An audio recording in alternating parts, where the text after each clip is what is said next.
সকালবেলা ঘুম থেকে উঠেই আগে ফুলগুলো দেখে মনটা ভরে গেল। তো ভাবলাম একটু ভিডিও করি। তো অনেক ফুল ফুটেছে, ক্যামেরায় অতটা আর কি বোঝা যাচ্ছে না দূর থেকে। তো যাই হোক, পাখির কিচিরমিচির শুনে বেশ ভালোই লাগছিল। তো একটু হাঁটাহাঁটি করে তারপর এখন কাজকর্ম শুরু করব। শুভ সকালের শুভেচ্ছা সবাইকে। কেমন আছো সবাই? আশা করছি ভালো আছো, আর আমরাও ভালো আছি।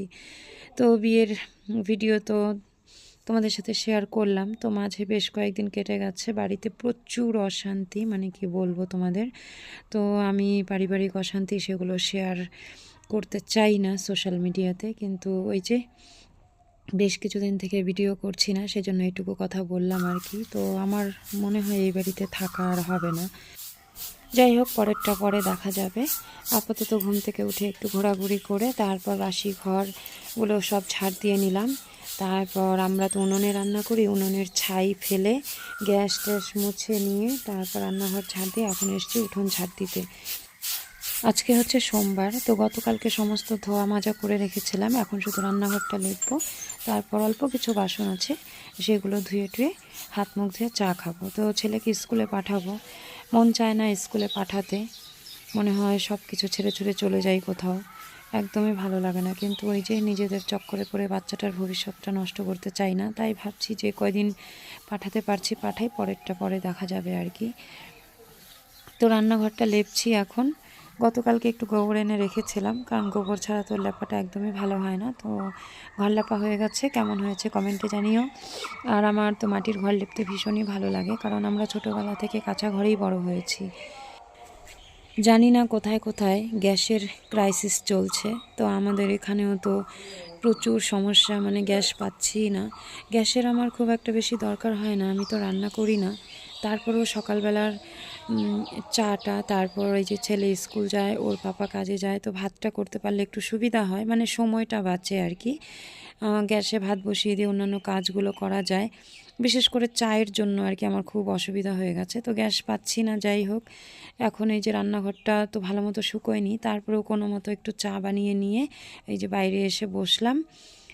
তো হাফ কিলো মুড়ি আনে, তো মুড়ি কৌটোয় ভরার পরে একটু বেশি হয়, তো ওই বেশি মুড়িটা কি করি, প্লাস্টিকে করেই ওই সমুদ্রের পাপা আর আমি খেয়ে শেষ করে দিই। তো এখন এই যে ছেলেকে নিয়ে বসে পড়েছি উঠোনে রোদের মধ্যে। ঠান্ডা নেই, কিন্তু তারপরেও একটু ওয়েদারটা ঠান্ডা ঠান্ডা ভাব আছে, সেজন্য রোদে বসেছি, ভালোই লাগছে। চা খেয়ে তারপর ভাত একটু পরে রান্না করব, এখন 7:45 মতো বাজে। তারপর একটু জামাকাপড় কাচবো, একটু না অনেক জামাকাপড় কাচবো। তো কিছুটা বাড়িতে মেলবো, কিছুটা নদীর পাড়ে মেলবো, এরম করে আর কি। জামাকাপড় কাচা হয়ে গেলে তারপর একটু সেদ্ধ ভাত রান্না করে খাইয়ে ছেলেকে স্কুলে পাঠাবো। সমুদ্রের পাপা এই যে নিয়ে এসেছে উচ্ছে, আর উচ্ছে না সরি, এগুলো করলা আর হচ্ছে কুয়াশ। তো আজকে তো নিরামিষ, সেজন্য যে কালাইর ডাল রান্না করলাম কুয়াশ দিয়ে, আর করলা আলু ভাজা করব। তো ছেলেকে কিন্তু খাইয়ে স্কুলে পাঠিয়ে দিয়েছি।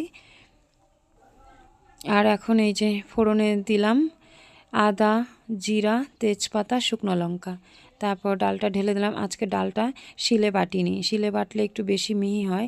তো ভীষণ আলসেমি লাগছিল, ভাবলাম আর শিল নোড়াটা ধোয়াও হয়নি যেহেতু নিরামিষ, সেজন্য গ্লাস দিয়ে ডালটাকে জল ঝরিয়ে তারপরে আর কি একটু থেতো করে দিয়েছি। তো ভালোই হয়েছে, খারাপ হয়নি, আর খেতেও বেশ ভালোই হয়েছিল। ডালের সঙ্গে একটু পাঁপড় ভাজা না হলে কি হয়। তো এই যে করলা ভাজা করব, পাঁপড় ভাজা করে নিয়েছি, আর সাথে আচার লেবু এসব তো থাকবেই।